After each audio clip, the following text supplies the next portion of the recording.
We begin today's program by meeting up with Dale Davis of Big Brothers Big Sisters of North and West Niagara.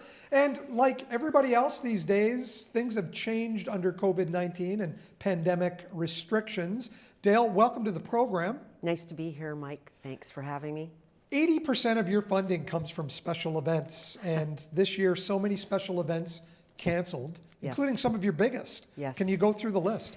Fortunately or unfortunately, as a charitable organization, depending on how you look at it, about 47 to 48% of our total annual budget is derived from executing our special events.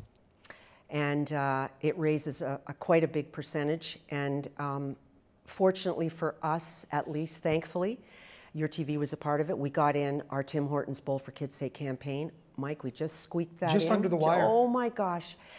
We were so blessed to get that done. We had such a great turnout with the community. We actually made our goal, about 110,000. And then COVID hit, and the rest of our events, at least 8 to 9 of them, seriously, that we had, they're done. They're finished. And that represents, honestly, well over $250,000, close to $300,000, that we are down like right away. And you just don't retrieve that revenue.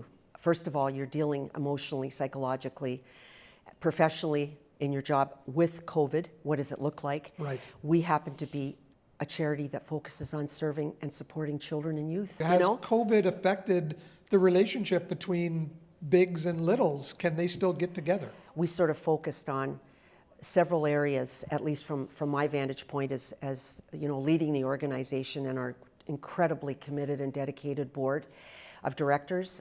We did an emergency meeting, and we had to mobilize, strategize, stabilize, and looking at what does recovery look like. Focused on that, we had at least, we served over 1,000 children last year. Wow. Exactly. And is that partially because of the merger with the West Niagara as well? Yes. We were rocking it. 2019 was an incredibly wonderful and rewarding year.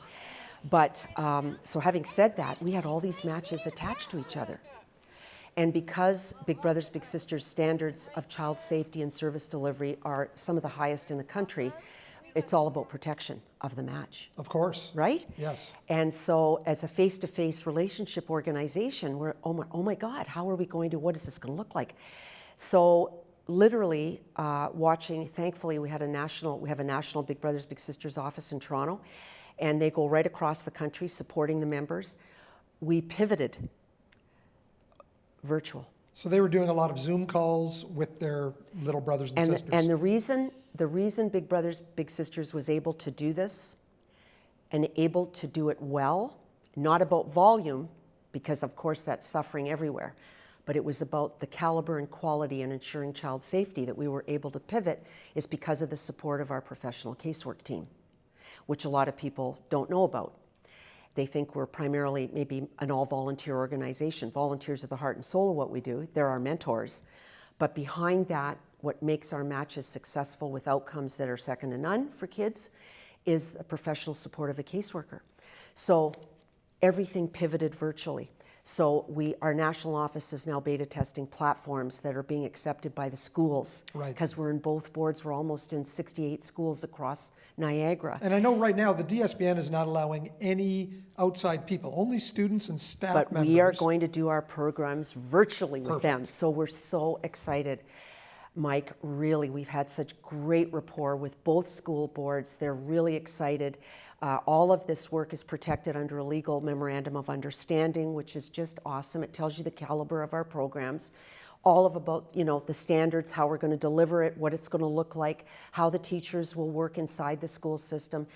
And I'm so excited in terms of our big brother, little brother, big sister, little sister, in-school mentorship, which is also face-to-face. That is all up and running, obviously not to the volume and extent because we have no funding coming in. We have our traditional funders like United Way, thankfully, that have tried to be there for us and are there for us. Grants, we are living literally on a wing and a prayer with grants that we're writing to every level of government, and every funder out there to help.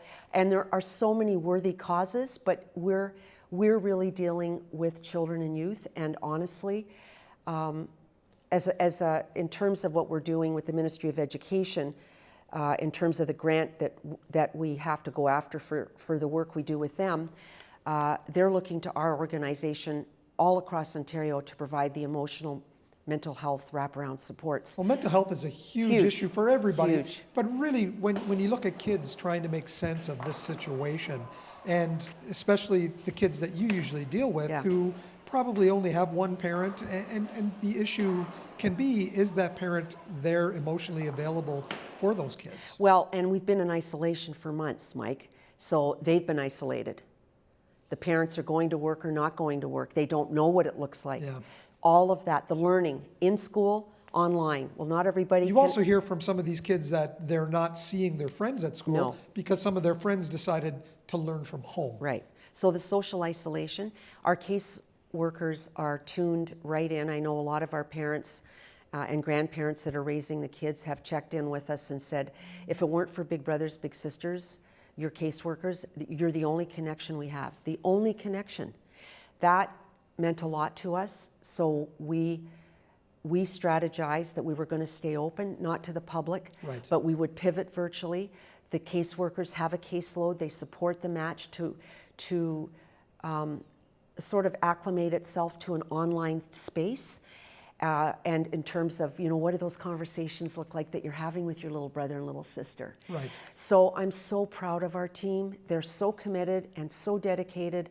But there's a cost to this. It's a different skill, too. It's a different skill.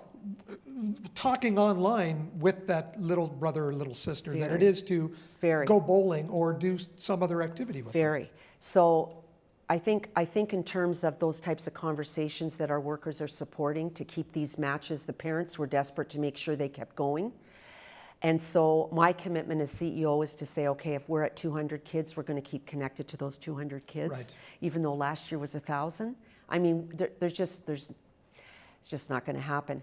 But the 200 now, we've got more that we're acclimating to as we sort of incrementally kind of, forgive me, but you get used to kind of COVID. You're kind of, your protocols, your safety standards, our behaviors are, we're getting used to it. But we're seeing, as with all the organizations that are close to us, Pathstone, Family and Children's Services, Child Advocacy Center, all the great people that are out there that do what we do with these kids in Niagara, we are all seeing an escalation in the anxiety, the fear, depression, the stress, the unknown for them. Our parents, can parents talk to them about what this looks like? Because we've never been through this. That's we right. haven't. No one has any experience. So can you imagine an 11-year-old? What does that look like? Then the school, maybe they thought that was going to be normal, that, well, don't worry, Mom, I can go to school. Now you can't go to school. You've got to go online. Yeah. So and it's different at school. Oh Even my in the God. building, it's different. Talk about upheaval. Like there's just so much uncertainty. So when you're any human being is trying to reach out for some stability, what does that look like? And I am always so proud of our organization, not just in Canada, but in Niagara particularly, about what we can provide regarding that. Let's give you a chance to plug a couple of fundraisers that you have coming up for the month of December. Yes. So you have the one that's really intriguing is the big holiday dinner package. It's a fabulous holiday package with a sponsor that was incredibly generous in terms of acquiring the food and giving us a percentage of it back to help the organization. This donor stepped up and my team went to see him, and this concept sort of resulted in terms of holiday food. Their food Surf online. and turf for New Year's Eve, and a Christmas turkey, a Christmas ham. You can do both, you can do single. And the best way and fastest way for me to say is get on our website at bbsmentors.ca. Thank you for joining us today. I'm going to give you a plug for that on the website. I'm also going to give a plug for the Survivor Vino, which wraps up on December 8th, correct? Yes, thanks. You'll be doing the draw when?